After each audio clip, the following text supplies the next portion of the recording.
Hello, Craig here from Eagle Eye. Today, the sign word of the day is mesh. Mesh banner.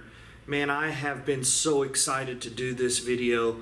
I've been wanting to explain to you what the great benefits are about mesh, but obviously we've been working through our alphabet and now we're finally down to the letter M, and today it's all about mesh.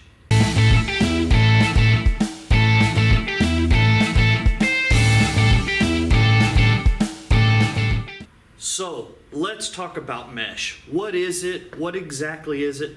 So mesh banner is basically banner with, well, holes in it, just like this. Now, there are different types of mesh and there are different ways to finish it, and so we're going to cover all of this today. But let's start with the different types of mesh. Now, here at Eagle Eye, we use a 60-40 mesh, which means 60% solid, 40% holes, which allows, the manufacturer says, a 37% wind blowback or blow through. So that allows wind to pass through the banner. So it gives you enough material to print on, but of course the air to pass through it. Now, there are different types of mesh. There are 70-30, 90-10. One of them that I want to show you is an example of Ultraflex speaker mesh. Now this is 80, I back up. This is 20-80, which means it's 20% surface, 80% of the wind can go through it. Now this is only used for speaker mesh to go over a big giant speaker at a stage. That's all it's used for. And the reason they use that specifically is because there is less solid material there. When the music is playing, they don't receive that feedback. So, not really used for an outdoor banner that you'd want to hang across the street, but great for speakers. So, let's talk mesh banners over a street. You know, one of my favorite videos and one of our most popular videos that we did here at Eagle Eye was about why I hate wind slits. You know, why would you take a perfectly beautiful, good, solid banner and cut holes in it and mutilate it and just destroy it before you even hang it? Well, it's because you need to use mesh. If you want the air to pass through there, use mesh. So as I mentioned before, we use a 60-40 mesh. Plenty enough material to create a nice, beautiful printed image and still allow the air to pass through it. So, let me show you an example of this mesh. This is the same mesh printed. Let me turn that the right way. There we go. Notice what a nice, solid area of printing that it has. But yet, this still lets the air blow through it.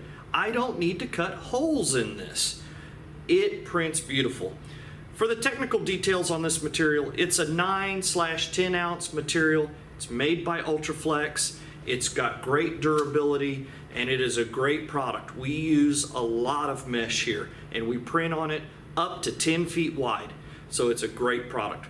Now let's go into finishing and how to properly finish a mesh banner, because I see a lot of junk out there by our competitors. So let me tell you how you need to get a mesh banner properly finished so it holds up.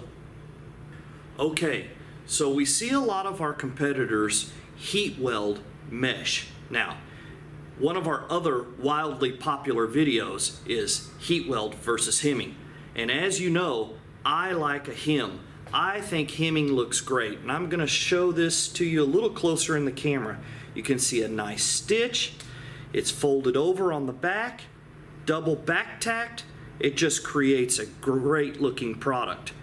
But you might ask yourself, if 40% of the material is missing and you hem it, then what's the stitching holding to?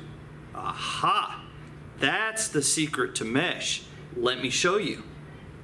The secret to mesh, when we fold it over and sew it, we put in a 1-inch nylon material. This is what we call our webbing rope. It is extremely durable. Tensile strength on this is about 2,500 pounds. It is strong. So let's say we're setting up a banner, one of these mesh banners, to go across the street. 4 foot tall, 25 feet long. How would I secure it to make sure it holds up? Well, what's going to happen is we're going to sew this in the perimeter of the mesh banner. But on the ends where you're going to pull on it, so we're going to use a D-ring. And we're going to take this nylon webbing and we're going to feed it through this D-ring, and then we're going to sew it back into the banner about 12 inches. That's what you're pulling on. You're not pulling on the mesh material.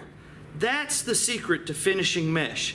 And like I told you, I see a lot of junk out there done by our competitors. Now, there's nothing wrong with heat welding. Don't get me wrong. But a lot of people can't do it properly. And there is an art to it to have it done right.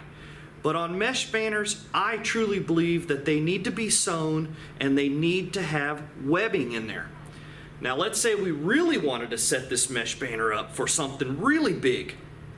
We could get as crazy as that when we sew it, instead of using this nylon webbing, we're using 1/4 inch rubber coated aircraft cable. Now I have a client that does that, and we run that banner. It's probably about 40 feet long, about 3 foot tall, and we run it across 3 major lanes of intersection here in the Dallas area. So I know I've had a few people ask me about how to set up a banner with the mesh for wind. So that's how you properly finish a mesh banner. I can't tell you how much junk we see out there. They fall apart. So there you go, mesh banners. Boy, it's a lot of information, and thank you for listening. So 60/40 material is a great material. It's kind of all around. We don't really offer many other options unless you had some volume and we needed to do something, but there are other options out there.